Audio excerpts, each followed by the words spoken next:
Here we go.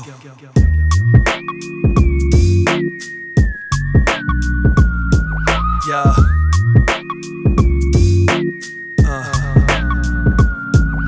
It's time to listen up because the show's about to get you right. Settle in cause you be tuning into what Jiu Jitsu life. Getting to the nitty and gritty of what the game's about. What it's really like when you get paid to fight and train for bouts. Turn it up, turn it up, turn it on louder. About to drop some knowledge, yo, it's Dominguez, Shawn, Fowler. About to give it to you straight, y'all, no filler. Pulling no punches, really couldn't get no realer. I'm a flow spiller, recognize that no one's illa. Keep it locked right on this episode because it's gonna be killer. Elite technique with the flows to get you hyped. I thought you knew with Shawn and Drew, the crew of a Jiu Jitsu life. What's up, everyone? Shawn Fowler, 5 Grappling, 5365 Studios. We're shooting today's episode of a Jiu Jitsu Life here in the studios. I got Drew Dominguez. What's up, man? Not much. Another night in the studio. All right. And today in the studios, we got Francisco Itturalde, Sinistro. What's up, man? How are you? Pretty good. Pretty happy to talk. Actually, yeah. I've been wanting you on the show for a while, and Drew was like, man, you need to hit him up. And I said, he's in hiding, bro. I don't know where he's at, man. He's never around anymore. So here we are. Where you been? You've been out of the country? Where you? I'll be ghosting a lot lately, actually. Dude, to be honest, for about a year now that I haven't making any plans almost. Just pretty much what I'm about to fight, and then if right before fighting I come out to go to a trip, I'll do it. And right after it happens something, then I'll go for a seminar. And I think a lot of years I was doing freaking planning my year on the dot, and now that's stressing me out a lot. So I feel like I don't need to make any plans, just go with the flow, have fun with it, and enjoy right now my youth. That's good. That's the way it should be. I mean, jiu-jitsu should be fun. It shouldn't be a stressful thing for you. For sure, man. I think that freaking when you stay on one place, on 4 walls, waiting for a tournament the whole year, it can freaking kill you, the anxiety. Is that one of the reasons why you left? You left Ecuador at a young age. Yeah. To pursue your jiu-jitsu, your jiu-jitsu dream, per se. Was that one of the reasons why you left?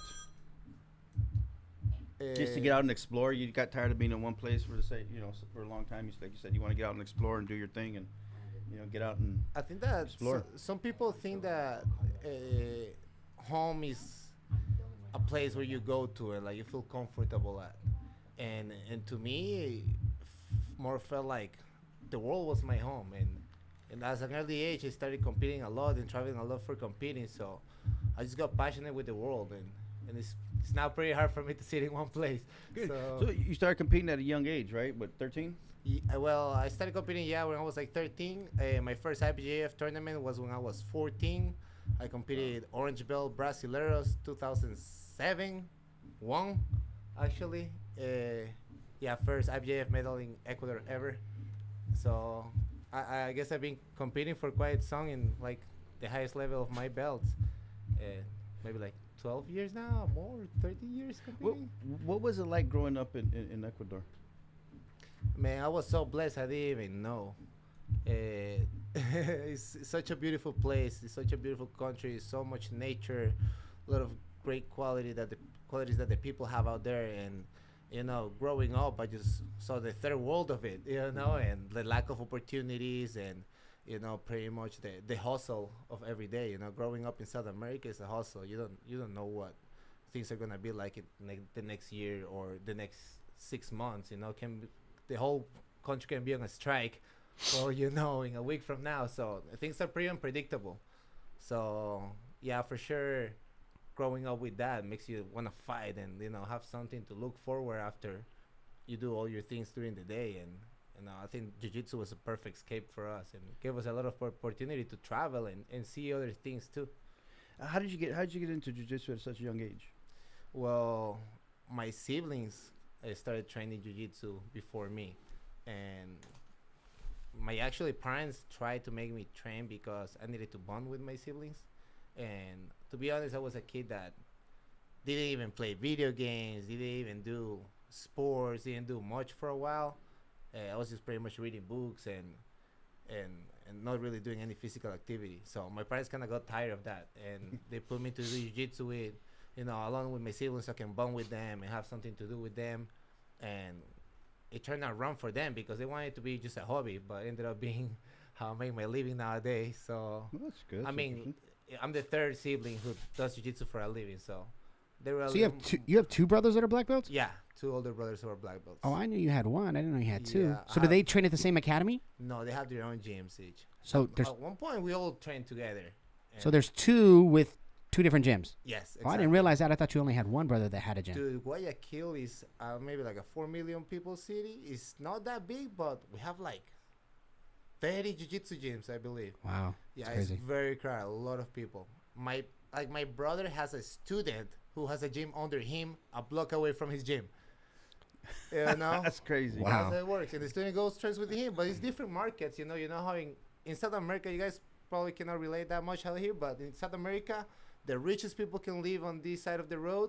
You cross the street, and it's freaking. Well, no, that's true. That's here too. Because I mean, look at El Cajon Boulevard. I mean, I'm just being honest, right? I mean, you got one side of it. You got Talmadge, right? You got Talmadge and all that. Those are high end. Those are high end houses. You know, you cross the street, you're in the hood. You know, that's by the gym over there. So yeah, I totally get it. Yeah, exactly. So I mean, there's room for everybody. There's jiu-jitsu for everybody in Ecuador. That's a good thing.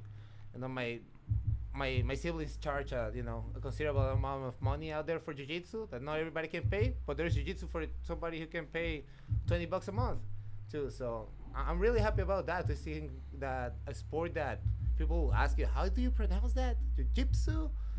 And now they all know about it. They all want to train. It's very trendy. Right. It's just like CrossFit down there right now. So How old are we? Okay, how old were you when you decided to leave? And when you did decide to leave, did your parents and your siblings want to keep you home, or did they say go ahead and go explore and let us know? You know what? Something very crazy happened. You know, and I don't consider myself a religious person or a Christian person, or I'm just very spiritual, and I like to read the Bible every now and then. But I was thinking already about, man, what's the next step? Because I just got my brown belt, literally. I won Worlds as a purple belt. I won like everything that year, and then I got my brown belt. I was like, there's gotta be something else. I cannot stay in Ecuador doing advertising university. So I was like, I need to move out. And one day I grabbed the Bible and I read this versicle that say, pick up your stuff and leave your home. I was like, enough said. Close the Bible. Then I went and talked to my mom, talked to my dad. I talked to a friend who had a project in Miami, Florida, and I was like, I'm out. In less than a month, I was out of Ecuador. It all happened so quick. I couldn't even sell all my stuff. I had to come back a couple of months later to sell my stuff because it happened very quick.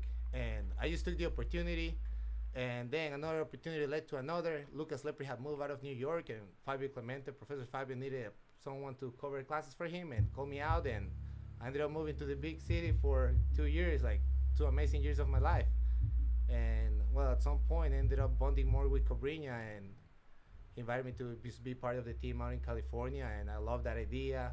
That's when I pretty much became a man in jiu-jitsu, I would say.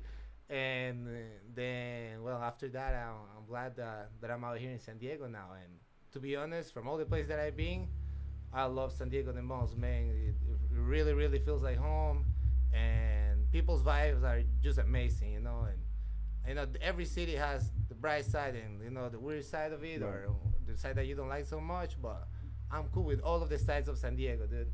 The other day, I just took a flight back home, and I was walking my dog. We were in Encinitas with my fiance, like, we were walking the dog, and we stopped at a restaurant, we ate something. This guy came over to say hi, and then he wanted to say hi to my dog. He got so excited, he went all fours and let my dog lay him all over his face. And I was like, okay, that's very cool people, to be honest. You know, it takes a lot to follow your gut and your desires and be like, I'm gonna get all fours and let the dog dig me, and I don't care what people think when they're going down the street. So I just thought it was very unique, you know. And Oh yeah, it's very unique. yeah. I don't think I've never had that experience, but yeah, very unique. Yeah. So people are you don't hide you? who they are here? That's what I feel like. Nobody hides who they are. You know, you can be the way you want to be. People are gonna No, be that's cool with very it. true. That's very true. Yeah. So during this transition, you know, you just up and left and packed up and moved everything.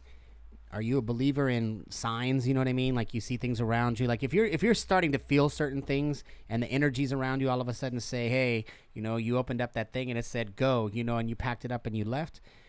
How was that transition for your family? You know what I mean? For your mom to see you just pick up and go to the U.S. and you're out of here. You know what I'm saying? Like, you're not coming back anytime. I mean, I know you go back and forth regularly, but to be able to pack it up and just go, like, it's an interesting, feat to do. Yeah, but as I said, right, it feels like things are just meant to be. Right. When I had that revelation, I guess, right, I read that on the Bible and I talked to my parents, I didn't feel any pulse out, any resistance from them at all. They were just like, okay, where are you going? Are you sure?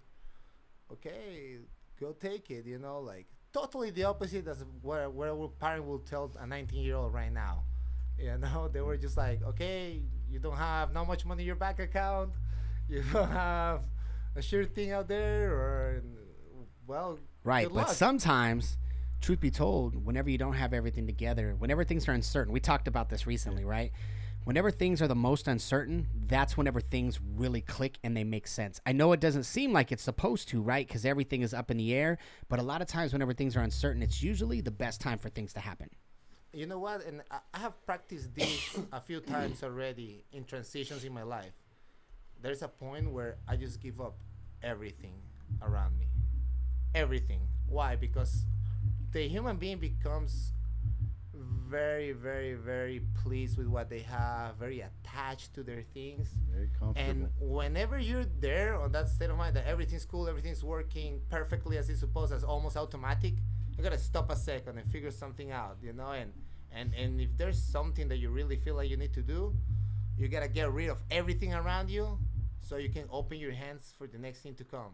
Sometimes you have a great work opportunity or a great investment opportunity. You cannot even see it because you're stuck on your 9 to 5 or doing whatever you think you need to do, and that's something that probably the jiu-jitsu world has taught me, like, yeah, you may be broke for a while, but just keep on working hard. One day, probably you're gonna be known enough for your work that some people want to take classes with you and do seminars with you and take you around to see how they train and see other realities. So I think it's good to let go of stuff in order to get new stuff, and that's a practice that I still do every single time that I can. I go through my closet and I toss all the stuff that I don't use. I have 3 pairs of shoes that are the only pairs of shoes that I love. I don't need to have a lot of stuff. Every time that I think that we start hoarding and keeping more stuff and having more and more, and that distracts you from your purpose. Less is more. Less is more. 1,000%. Period. Like, maybe we were just talking about this. Like, we really just had this big conversation about this most recently in reference to the fact that people that hoard and people that have too much, right?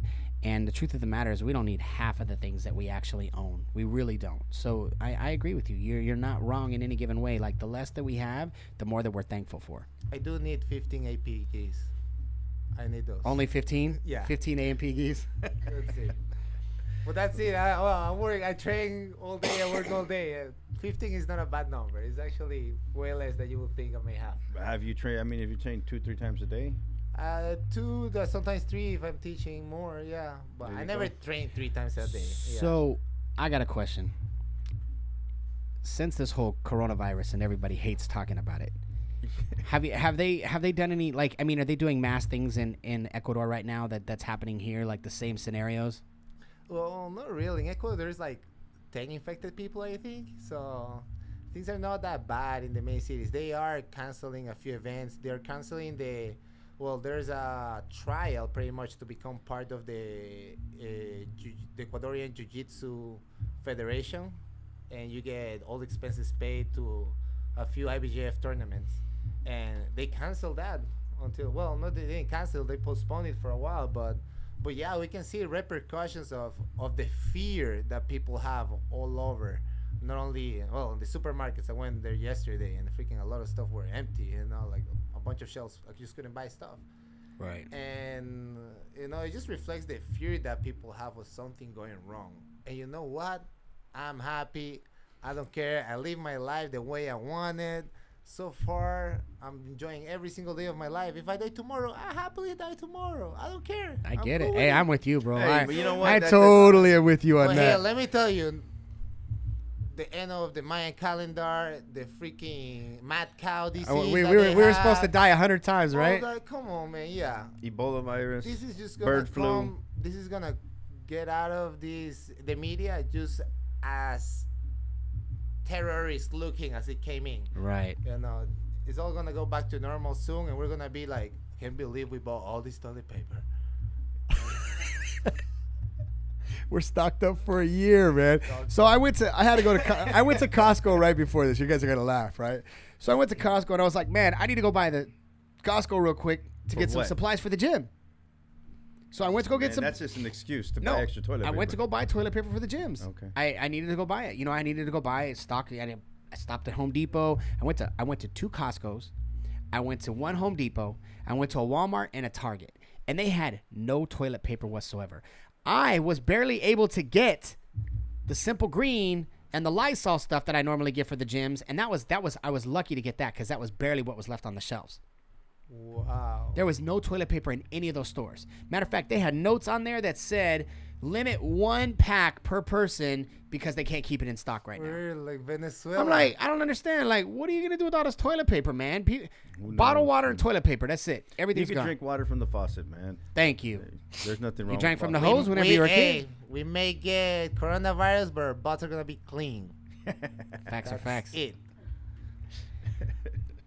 Hey, BIG owner, they say it's gonna be easy. Now you're driving around San Diego finding toilet paper. That's a true statement. Let's get back on track here. Being from Ecuador, there's not too many jiu-jitsu athletes other than probably that gentleman sitting right there. The Hobbit. Johnny right Tama's here, sitting in hiding. here too, guys. He's hiding. Come here, Johnny. See? How Let's does share it- face. Johnny Face to Tama. face. Ladies and gentlemen, Johnny Tama. He's going to sit on Sinistro's lap and give him a hug. You see? This is not the closest that we've been. Oh, we know this. Oh, okay. Only when he's choking me and breathing next to my ear, you know. All right, Johnny, you're out of here. Kick out.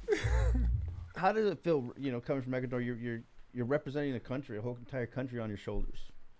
Are you feeling extra pressure when you go out and compete, or you go out and teach a seminar? You feeling extra pressure? You know what? Our whole career, we were being expected to lose. So there wasn't really nothing, There was no fear at all. My siblings used to go to world championships before I started competing, and they'll lose first round, second round, and they were used to that. That's how things were. So for me, I went in no pressure. I didn't really care. Like, for me, they were just other kids, and somehow I ended up winning. And I think that just shifts a culture mentality on a sport that is growing in this on a country. So let's say, like, there was nobody to look up after in jiu-jitsu in Ecuador. There was nobody that you'll think like, man, this guy's really good. Nowadays, we had me, we had Johnny, Roberto right now. I think that Ecuador has become a powerhouse in jiu-jitsu. Taking in consideration that we're not that many people in the country and that we're not that many practitioners as they have in the U.S. or in Brazil, but man, we got some good quality, and there's no more because there's no opportunities. If we all had visa, if we all had the amount of dollars that you need to come out here and live here, or maybe the guts that it takes to leave your comfort zone and come out here to pursue the dream, there'll be way more in standing on the podium, without a doubt. So yeah, for me at least, there was no really pressure at all. I thought there was more pressure on the Brazilian kids being from Brazil fighting me as a locals, not to lose. So I think the pressure was always on them, not on me. Do you? Can you tell us of a few people that are coming up in Ecuador right now that we might see in the U.S. Who was the kid? I'm drawing a blank right now. But who was the kid at ADCC from South America too? He was the first one from his country. Maybe Venezuela? No. I can't think of his name. Venezuela. Yes, Dan- yes. That was the one. wrestler? Yes. So I mean, first time out of his country. You know what I mean? First one from his country to represent. You know what I mean? So that's huge. It's really huge. Like, I mean, it doesn't matter like the fact that it's just somebody that jiu-jitsu is spreading worldwide, and there's people coming from everywhere now. Chito Vera in the UFC, doing great from Ecuador. He's from he trains in 10th Planet, right? Yeah, he trains in 10th Planet a little bit up in Costa Mesa or somewhere like that. Yeah, I see him sometimes. He's at Studio 540 sometimes. Yeah, too. he takes some privates out there, I think. Yeah. Yeah, exactly, man. Chito, great fighter. We all came out from the same house, pretty much. We were all training together at some point, and it was freaking pojada, and we were kids, laughing, doing kid stuff as well. And I remember, like, we were hanging out with professor, and then going to sparring class, and then it was like me and Chito doing sparring with these heavyweights and Soluso, and I mean, we were doing stuff that were not the best for our brain, but we just wanted to fight and we wanted to do the stuff that we saw on TV, So I'm really happy that it paid off, and now made a career of jiu-jitsu. Chito's making a living and a good career on MMA. Johnny as well, Gacho out there in Texas doing great stuff in his gym and with his kids. So I mean, I'm just very proud that all my homies from day one are now. I bump into them on the biggest tournaments of the year, and it's like nothing changed for us, Like it's just a lot of years passed by, and we saw a lot of things come and go. Some friends passed. I mean, that's how life is, but it's amazing to feel that energy when you bump into your best friends since you started training jiu-jitsu when you all were white belts or blue belts, and now you're all freaking professors, and you got students and flow wrapping around you and stuff like that. So it's very cool, very cool. Did you envision that? Did you expect to see you and Johnny at a major IBJJF tournament one day as black belts? Since you said you started white belts together. 1,000%, because that was our goal. We had that. We were obsessed with it for so long, and it did pay off. We knew it was gonna happen. It was just a matter of time, of putting the work, and that we were gonna put our name on the jiu-jitsu scene. Man, we just happened to take the opportunities at the right time, and thanks God everything turned out right. But as I say, there's no more of us, because not all of us have the same opportunities. If a lot of more people have these opportunities like they're having right now with the Ecuadorian Jiu-Jitsu Federation, which is a great take. I think it's the first federation that is making trials and sending people with all expenses paid to IBJJF tournaments. They already sent people to the Nogi Pan Ams, to the South American tournament in Brazil. I mean, all expenses paid, ticket, food, as much as you want to eat. It's not like, we're giving you $20 to eat for the day. These guys are freaking swiping the credit card for you so you can have a good athlete's meal. They're bringing the physiotherapists with them. They have everybody in a hotel, not in a motel, like a good hotel for everybody to stay together and actually focus on going and winning. And people have gone there and won. So people are taking those opportunities when they're giving, and I'm happy that now there is that movement in Ecuador. There is that federation, the Brazilian Jiu-Jitsu Ecuadorian Federation, right? I'm excited there's these people now to help out, and big shout out for them for the beautiful work that they're doing nowadays to make the jiu-jitsu grow in Ecuador. So do you think if that federation was around years back when you guys were growing up, when you guys were kids, do you think there would be a lot more representatives from Ecuador? I don't know, man. It's a good question. I would love to say yes, but I also want to say that the ones who really want it make it. So maybe we were the ones who really, really, really want it. No, that makes sense.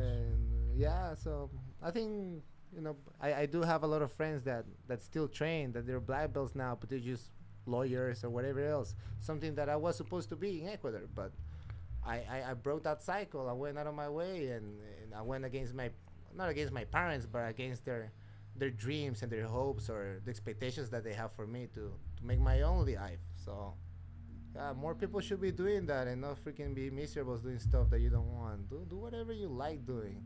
Get out of your comfort zone. Life's too short. Not even comfort, but do whatever you really like doing, right? And life is truly about happiness and joy. That's it. No more, no less. If you like what you're doing and you're happy with what you're doing and it brings you joy, and there's a difference between happiness and joy, right? Joy is long lasting. Happiness is for a moment. Happiness comes and goes, right? But you ultimately want to be happy and joyful about everything that you actually do. Because if you're not doing that, you're not going to live your life to its full potential. That's just all there is to it. And it's all up to you. 100%. 100%. Only up to you. That's a great mindset to have. I agree. Not too many people have that. Yeah, man. Like I'm sick of people complaining and putting excuses. Like this last week, it was the time saving, right? And people were like, "Oh, I messed up sleeping because of time saving," or "I had such a terrible day because of time saving. I had to wake up," or whatever. Like, come on, man! Like, you're teaching your kids to give excuses like that because they're having a bad day. Wow. I don't know. I think that's because up to you that's to because make it a great day. some people didn't grow up as rough as we did. Some people didn't have to get up and sweep and throw the trash and all these variables, cut the grass or, do things for your mom or run to the store for your mom or come back with food for your mom, you know what I mean? So they could cook tortillas or whatever the case. Freaking go to the corner store to get bread and you ended up getting robbed. Yep. That sucks. Happened to me a few times, but I gladly never let any thief take my shit. I'll take my stuff, sorry. PG-13. You already said it. Can't take it back. PG-13. Rated PG. Excuse me, parents. That's okay. So it's happened. How many times has it happened to you? 3 times I've been on a rob with guns, and I somehow came out free from it. And somebody they never took my stuff. They never took my parents' stuff. I was always pretty smart under pressure. So I remember one time I grabbed my stuff, my dad's stuff, and I stuffed it on a sack of lentils, all the way to the bottom, and then the thief came over to us, and then we had nothing in our pockets, right? It was all in the freaking sack of lentils. And another older person that was around me, I was like, "Don't go there, man. You're gonna get robbed." He was like, "Huh? You're gonna get robbed? Huh? Give me all your stuff." Okay. Putting a freaking sack of lentils, we got saved, man. And I don't know. Another time I've been like with guns pointed at my head and stuff like that, and I mean, it's something that just happens. It's reality in Ecuador. You know you're gonna go out one time. There's a big chance that you're gonna get robbed. There's been a lot of times that they were trying to intimidate me with a gun on my windshield down in Ecuador, on my window, and telling me to give them the phone and my watch, and I'm like, just the freaking 60 seconds, the longest 60 seconds in my life on the light.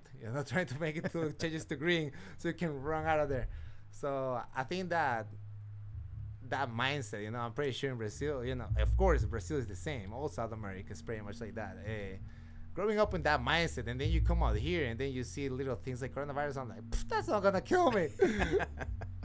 Not after drinking out of water hoses your whole life or out of a well. Exactly. Have you ever drinking out of a well? No, just water hose. Well water is nasty. Like it's not terrible, but it's not good unless it's really cold. But I mean, if you have to have something to drink, well water's the thing. It tastes very irony, right? Yeah, because it's very earthy, right? Yep. Yeah, man. There's no Brita down there. No Brita filters. Yep. You would. What was that? Don't pay attention to him. Why were you drinking from a well? You never had a drink out of a well? A well, not a whale. Johnny wants to know why we're drinking from a whale. Un pozo. Un pozo. I got lost in No, a well in the ground, not a well like a fish. I never drink from the well from the ground. You never drank from a well? No, fuck that. No, All right, of course, Johnny, man. you're Have fired, you ever drinking bro. water from like a waterfall or like a Yes. like a cenote or Yes, exactly. Yeah. Well, out in Yosemite, there's a freaking water wall that Yes. your hands in there. It's best water ever. Yep. Fresh off the mountain, that's why. Yeah. Yep, spring water, 100%. Yep. Man, for real, dude. I did a camping trip this summer. I went from San Diego to Vancouver, Canada, driving back and forth. Wow. We took 28 days camping, and dude, we stopped in places in the middle of the mountains in Oregon that there's some well water comes out, and man, the best water ever. There's some people who's scared of it because it doesn't come in a bottle and tested on a lab. Very true. Very, very true. Yeah. You lived in Florida and trained out there. Yeah, New York, I did. Mm-hmm. Here in San Diego. Where do you think the best training is, or where have you found the best training to be? The best training that I thought that I experienced in my life, the best camp I had in my life was Cobrinhas. In LA? period. Yeah, in LA. I think Cobrinhas gym, and it's not only about the training partners, because believe me, I wasn't training with the black belt stars, and we were not that many black belts on the mats. I was training with heavyweight purple belts, with a bunch of big guys that were just strong, and they were just hungry. And it's just the outlook of Cobrinha to techniques and the discipline that he has on training. I think not only that, but seeing that your professor is winning all the tournaments, and well, okay, I'm winning them too, you know. So I think that environment that I experienced at Cobrinha, I had the pleasure of being there with Johnny, and to be honest, that made it the pleasant, because Johnny and I, because man, training was so hard. We were so exhausted every day that we hated it, but it made us tough, and we kept on going every day. And then we were like freaking like playing Latin music on the way to training, like laughing and joking. And then we will see the building, right? As soon as we'll see the building over the horizon, we'll be like, okay, time to train. Let's do it. And we'll get on a competition mode almost every time that we will go to train. I think that was the best camp. And Cobrina's gym is interesting. Have you ever been there? No. Drew? No. Okay, so you walk into this building, and it's like a 10-story building or something, Yeah. right? It's a big building, and there's like doctors and lawyers' offices and Like all a kinds of stuff. And consulate, there's whatever, all kinds of stuff going on in the building, right? And on the first floor, whenever you walk in the doors, directly to the right, is Cobrina's gym.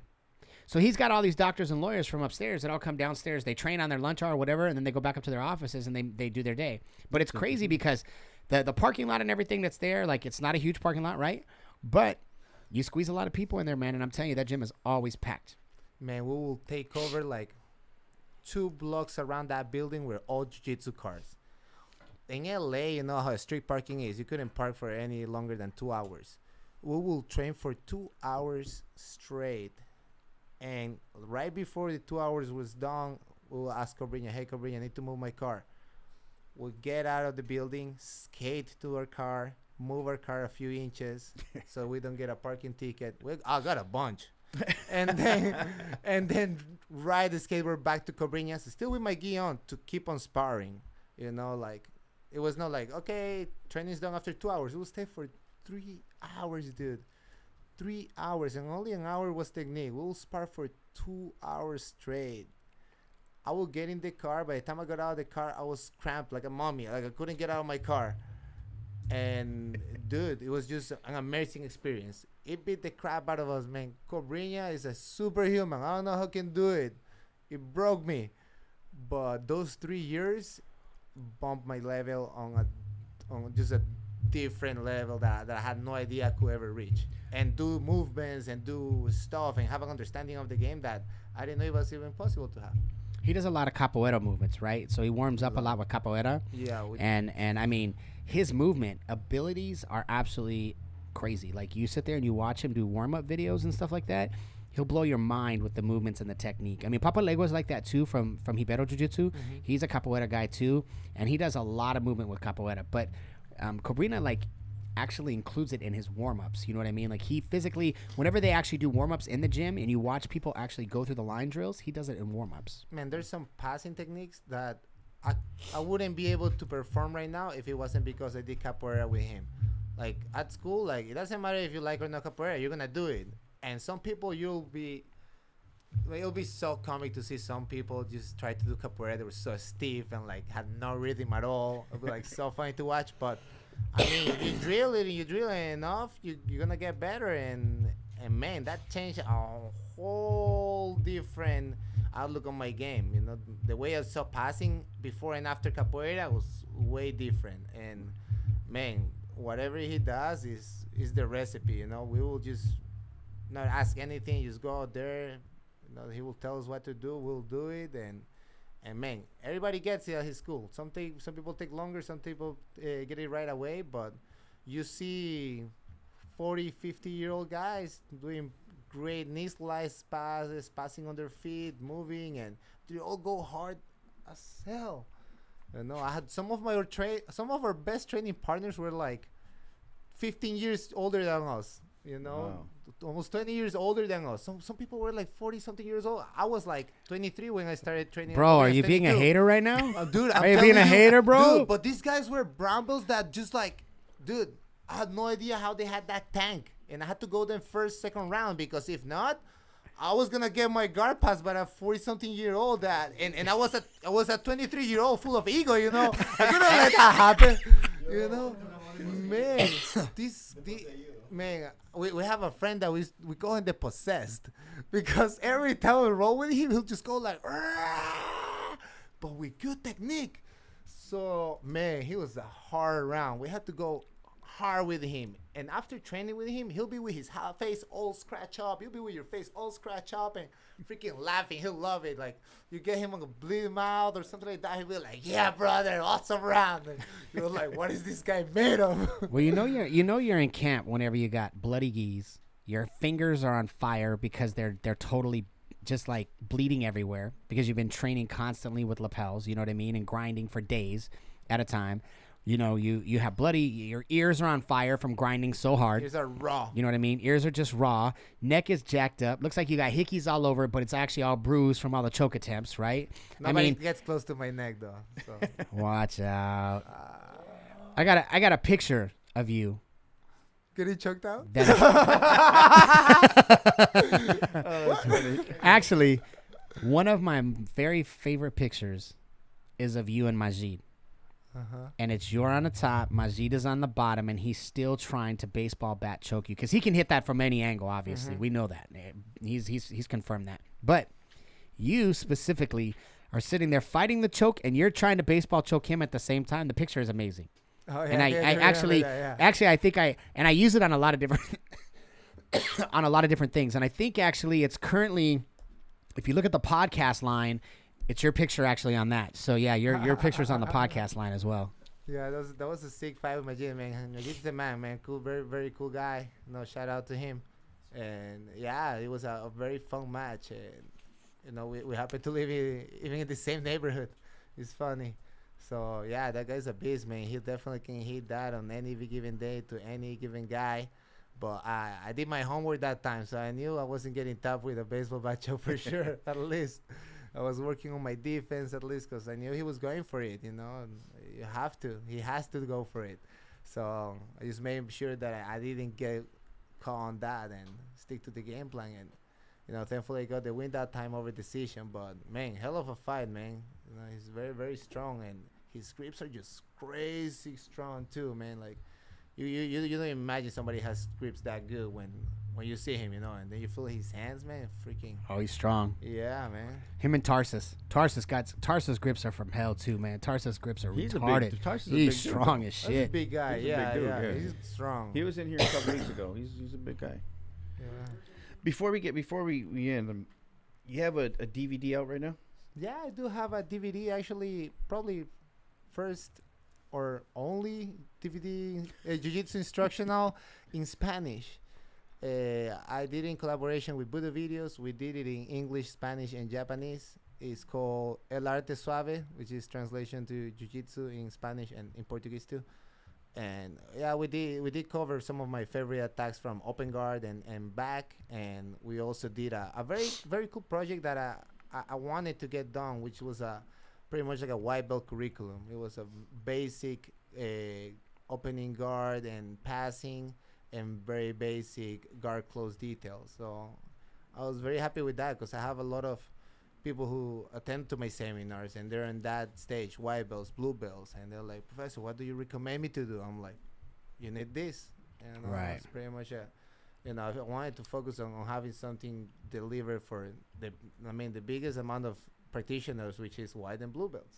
You know? Right. So that's the largest base. If anybody's interested in the DVD, where can they find it? Where can they buy it? So you can go on my Instagram and the links on my bio or on buddhavideos.com. You can get it on demand on the app, or you can also buy the copy. Yeah. Shout out to Jake and Dave, still doing it a little bit at a time. You mentioned Instagram. I also saw you posted something for an organization you're working with.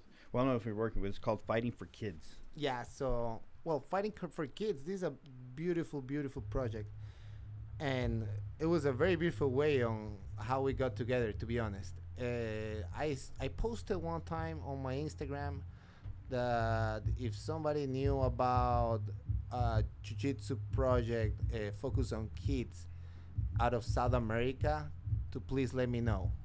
And a lot of people reach out to me about many different projects. It's like, hey, I train out here, we have this, and we need geese. I was like, yeah, I needed geese when I grew up too. So I understand the hustle, but this guy started following me on Instagram, and 2 people told me about this project, Pura Vida Fighting for Kids. And they told me who the professor was, and I saw the professor started following me. He saw my post, but he never replied to me. He never asked me to reach out for help. But some other people did tell me about the project, and I went and I look at it, and it's something legit. It's not like, oh, I'm getting donations for these people. No, this guy is legit under the eyes of the government of Costa Rica. He has a non-profit organization. He has a van that picks up the kids, brings them to train, and a very beautiful project in Jaco Beach, Costa Rica.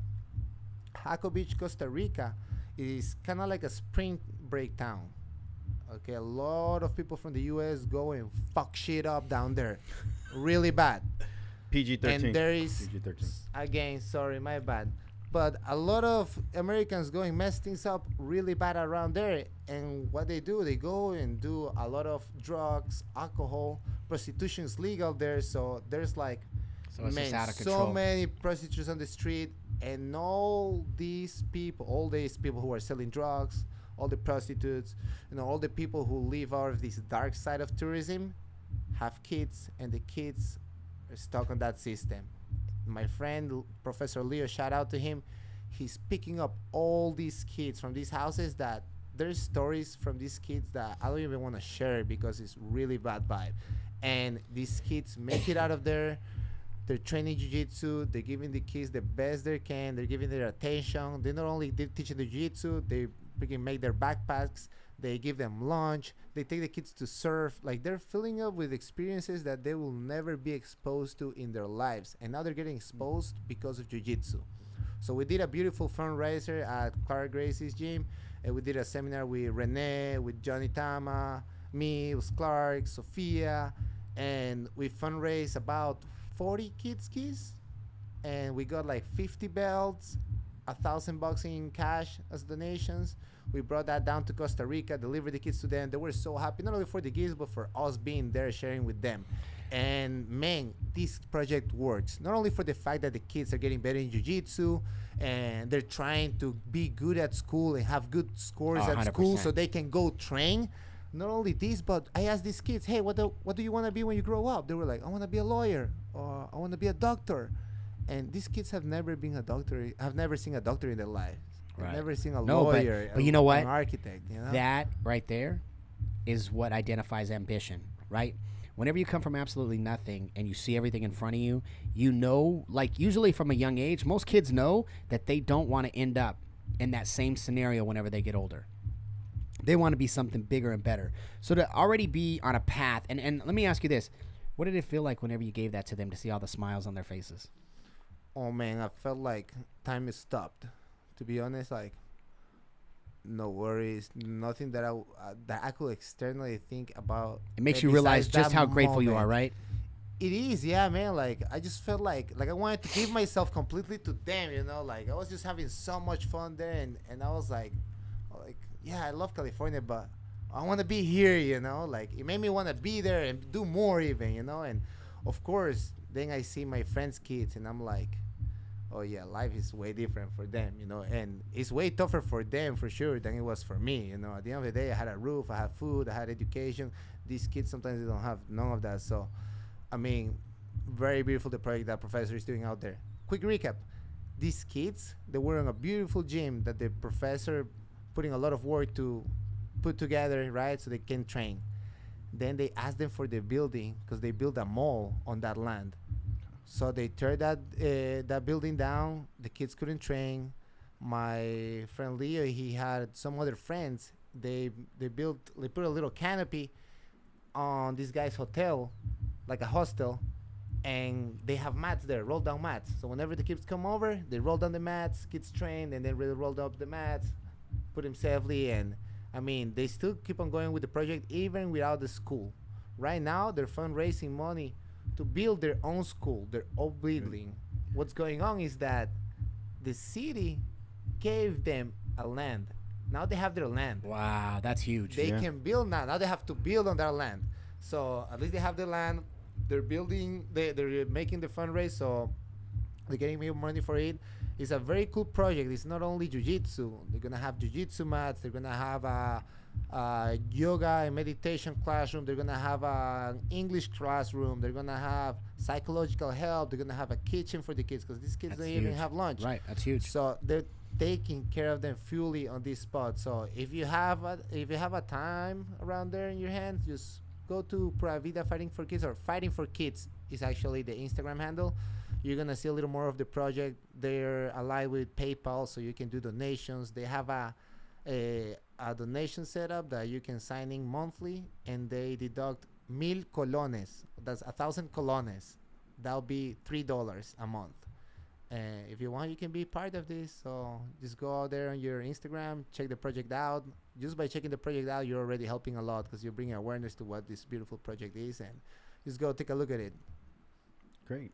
Thanks for sharing that. I mean, sounds like a great organization, and I mean, hopefully at the end of this, at the end of the podcast, we could attach the website or link to the help The for DVD. Kids. Yeah, and to that as well. Yeah, for the fighting for kids. We could Pura attach a Vida link there. Fighting for Kids. Yeah, that's huge. out in Costa Rica. Okay. Anything else, Shawn? Nope, I'm good. Can you tell us where can people find you on social media?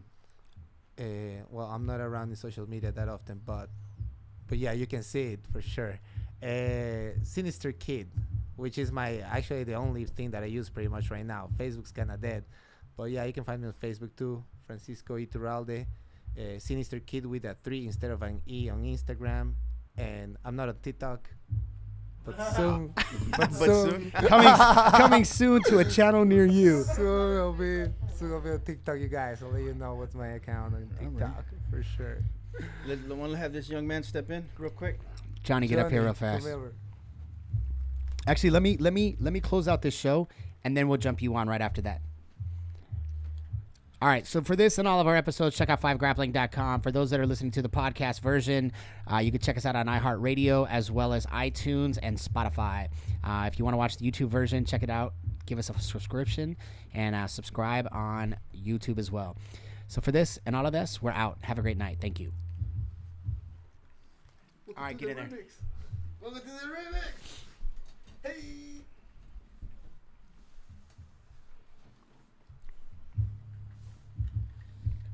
Man, I think I broke my wrist. Are they still in business, Troner? No, I don't know. Like the guy, what's it? Bardia. Bardia. Comes to Faria sometime, and he was like, "I have this hat." And I was like, "Cool, thank you." I mean, I was like, "Good." I just don't know. I don't He's know. a fucking weirdo, bro. I know. I just He's don't know. crazy. That dude's a fucking weirdo. He's really wild, dude. Yeah, he's out he lets you amber him, and he just wants to pick you up, basically. Because he And then- fucking all the steroids that fool does. He's All right, here we go. Oh, did you see how fucking big he is? He's huge. All right, he's not as big as he used to be, bro. He kind of tamed it down, but who knows? All right, so here we go. Let's go. All right, so Johnny's in the studio. I got one question for you. Just get started here.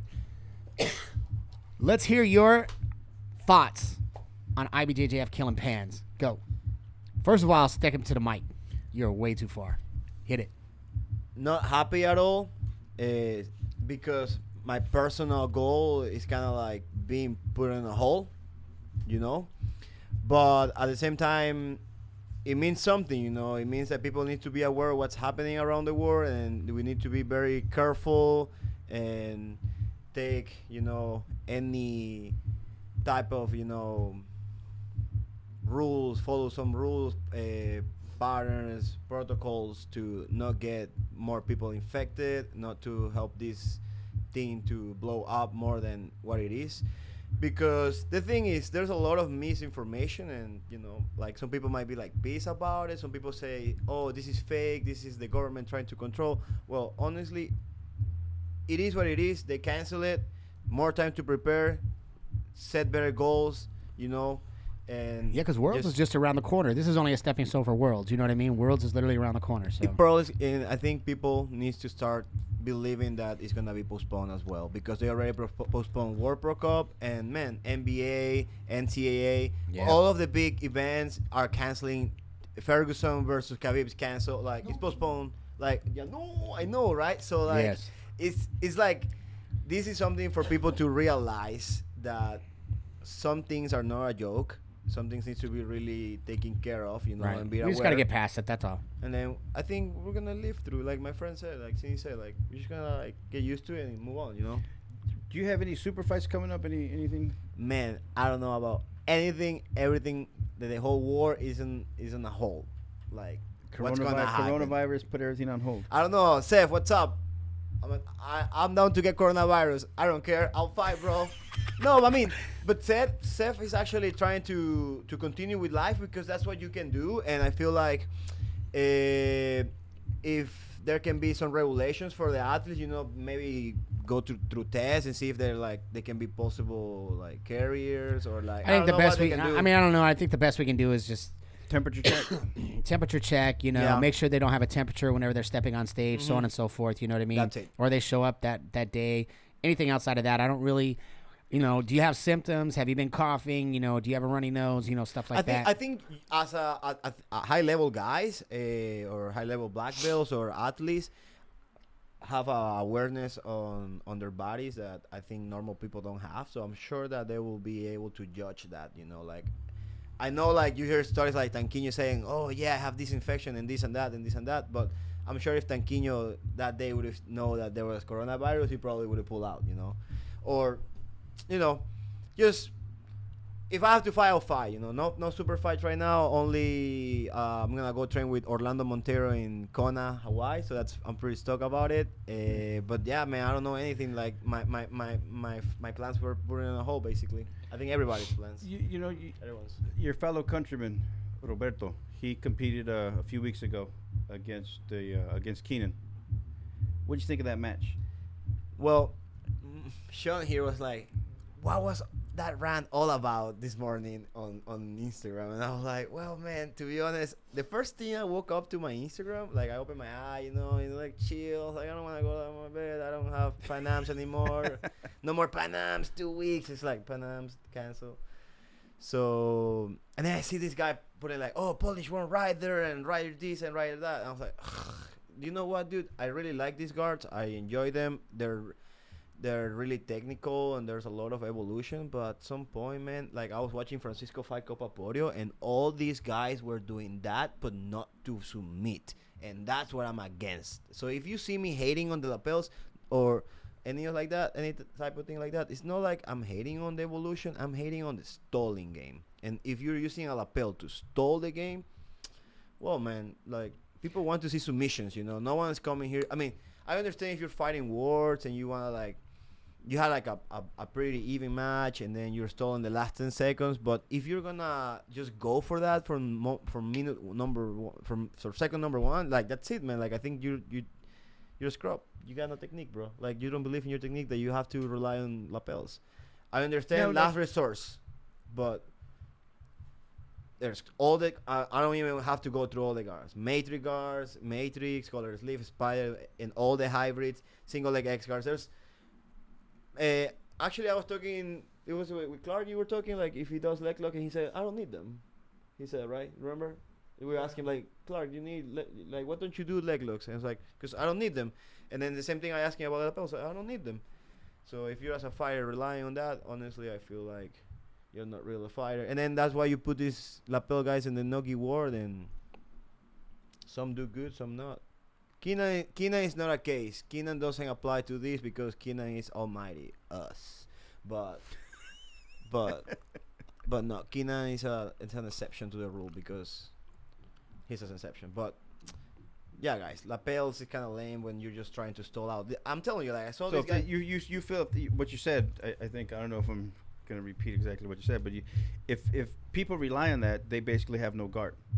I mean, dude, I seen white belts at the gyms trying to do that, and I'm like, why don't we focus on framing first? Why don't we focus on how to pull guard first? Why don't we focus on other things than? Because everybody wants to know how to barambolo. But not even now. They want to do lapel, or some others want to do heel hooks. And I was also I threw some hate on the heel hooks.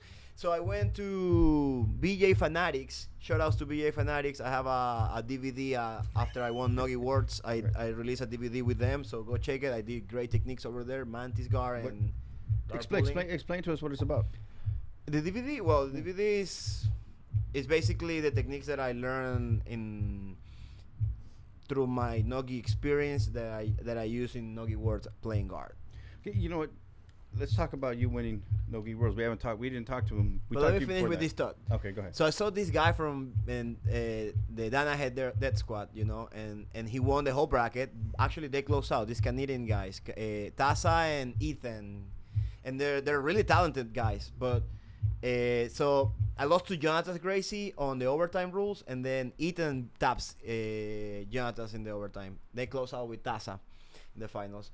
So where I'm coming from this is like he was just playing leg locks and he was pretty lame, man. Like he almost got he actually got his guard passed by PJ like 3 times, but then eventually, you know, got his way with the heel hook. And I feel like this is where I'm coming from. Like your guard got passed almost. Your guard was passed once and almost twice more after that guard pass. So. Yeah, cool. You can rely on the heel hook, but why if you don't have the heel hook? So these guys, we don't see these EBI guys fighting, you know, IBF and winning, you know, because like they don't have the full picture of what jiu-jitsu is. It's like 3D thing, and they only see 1D, and that's sad. And I hope people that are seeing this think of learning jiu-jitsu as a whole, not as like, oh, I'm gonna learn lapels and only lapels, or I'm gonna only learn heel hooks. Lame. Focus on the basis. The basics will get you there. And then, well, the DVD, like I was telling you, the DVD is just. I was looking at it again. I was actually stoked that I got to do well, because my first DVD with Jiu-Jitsu I was kind of nervous, and I went back and looked at it, and I was very happy about it, because I'm trying to always, you know, step up my game with different things like English, so I can have a better communication, so the audience can get to understand me better. I was working on like moving well and not doing anything too crazy or too fancy.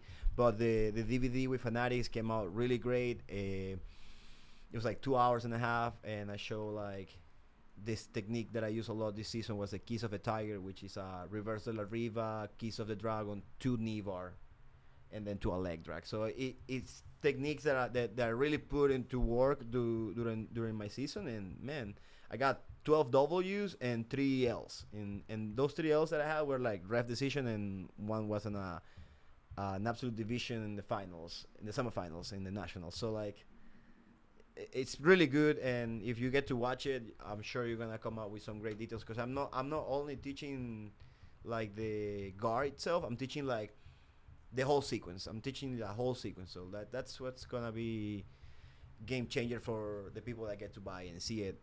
My friend Marvin Castell bought it, the guy from 10 Planet, and then he hit me up, and then he said, man, this thing is great. He actually helped me understand the game on the points better. And I was like, thank you, dude. Like, good.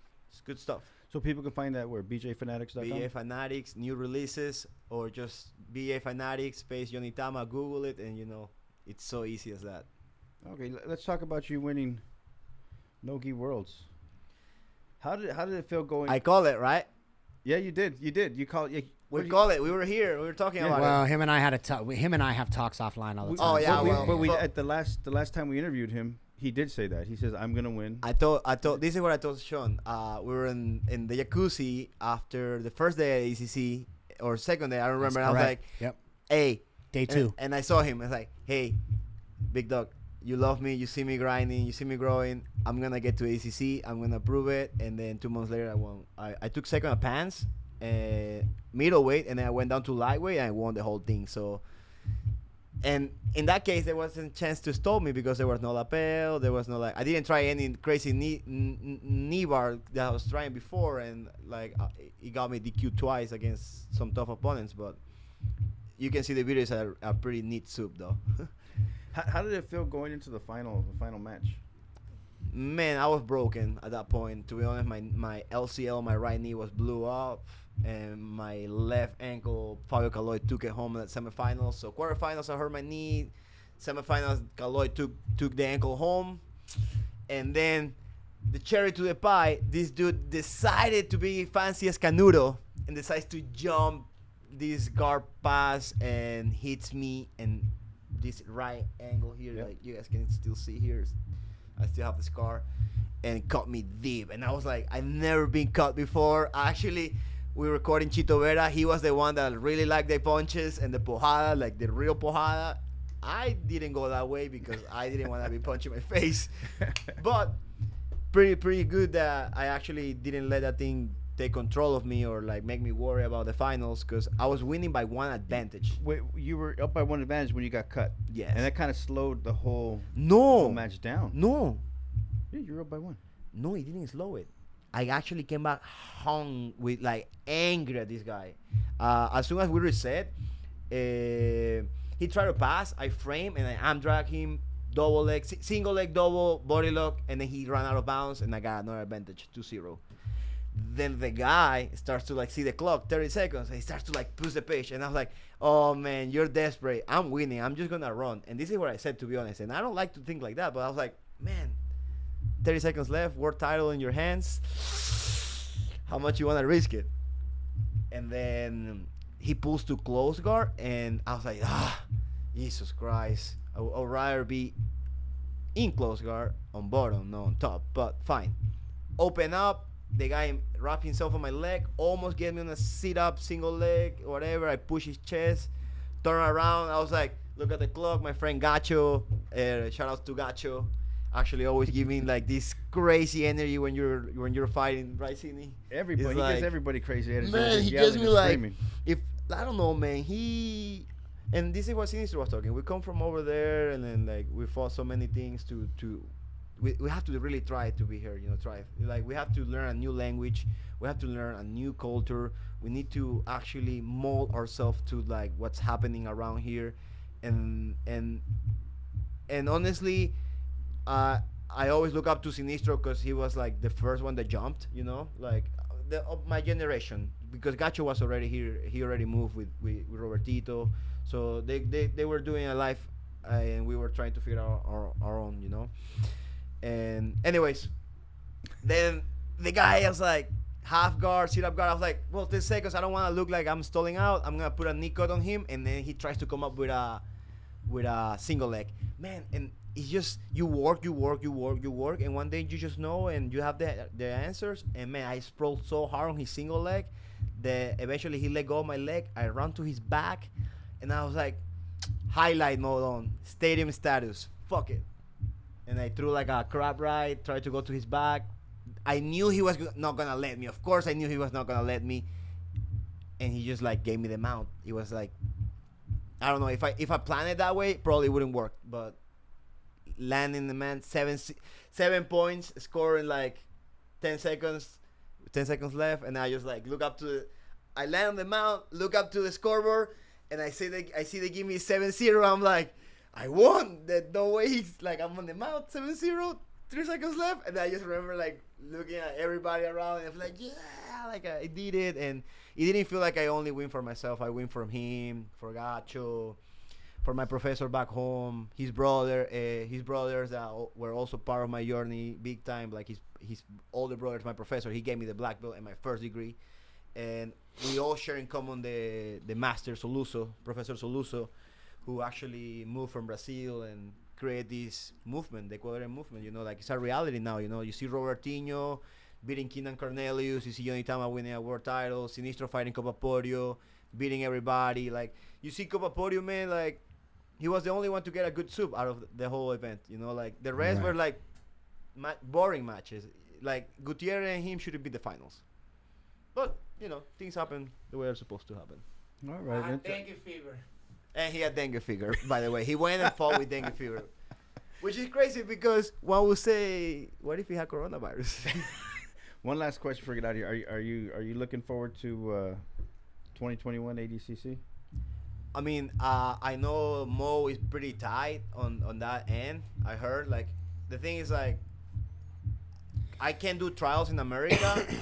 And it's not a priority for me to leave right now United States to go to South America, because I have a lot of things going on right now here, and I'm also in the process of my green card, so it's like I'm not gonna be able to do trials. So I know, and I'm a firm believer now that I can bring good stuff on the table. I can put a good show. Sometimes you might see me, it's not my day, but it is what it is. I shake it off and I continue. I keep on going, and then I win world titles. So I feel like I just gotta keep on working and show these guys. I'm sure Seth knows my worth. Shawn knows my worth.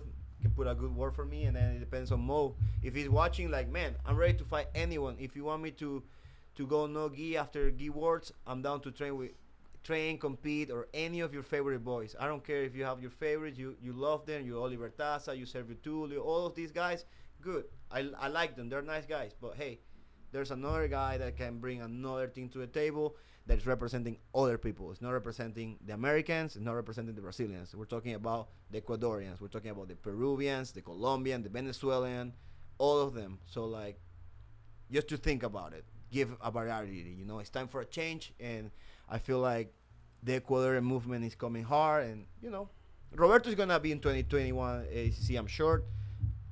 I hope I can be there, you know, train with him for camps.